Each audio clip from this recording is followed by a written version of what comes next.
I'm Toby, as I think most of you know, everyone actually.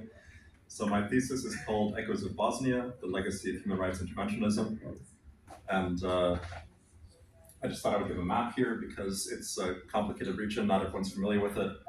For my thesis, you want to look at Bosnia specifically, is the most important of these that I talk about. But also Serbia and Kosovo. And it's not that important, it's just to give an idea of where we're at. It's Italy here. So the main thing I looked at with mine is the Bosnian War. And the main argument I have, just moving quickly, I think, is that this war is central to how we talk about human rights and genocide. It's kind of it's a sea change, right?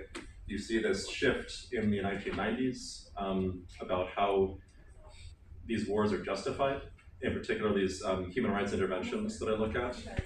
And before Bosnia, I think there was this idea of sovereignty, right? Which is that if you have a country that keeps to itself, you can essentially control your own borders and what happens within them. So for my thesis, I mostly look at the statements of US presidents as well as editorials, most of the New York Times, but also other papers. And this shift has a really lasting effect on how we talk about things even to this day, right? It's not a central part of what I look at. I mostly focus just on Bosnia and following the spread through subsequent conflict.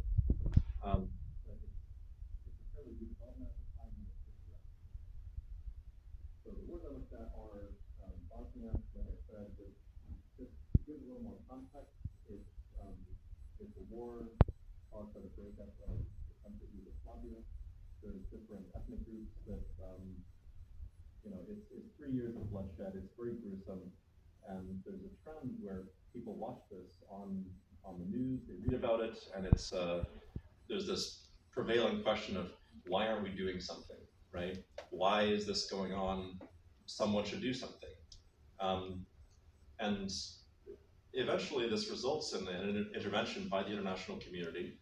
And then as a result, in the next war that I look at, Kosovo, there's a huge shift in these editorials, right? As well as in presidential language. Essentially, they advocate for more aggression in Kosovo, and they advocate for intruding on this idea of sovereignty under the pretense is a loaded word, but under the pretense of human rights, right? So this then goes on through Iraq, Libya, and Syria, but I think it's a fairly brief presentation, so I just want to mention that this strand of thought goes through, and if there's questions afterwards, I can talk more about that too.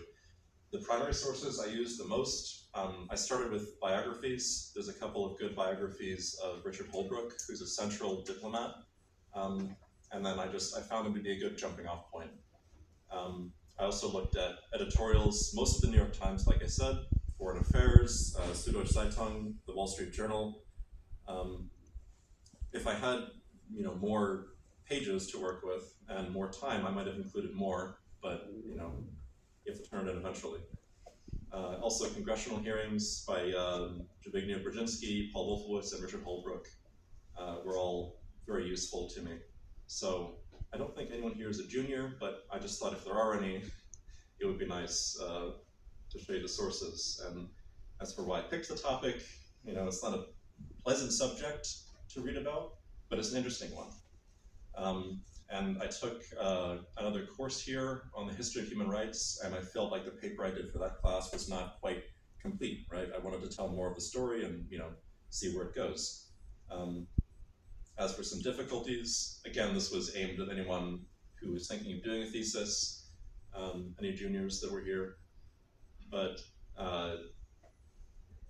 my advisor told me over and over to contextualize for the average reader and keep a very cohesive narrative, which is something that I found difficult because there's a lot of sources. There's an overwhelming amount of information to go through. But I found eventually just following a straight chronological line was a good way to get through this. And before I just open up for questions, I just want to thank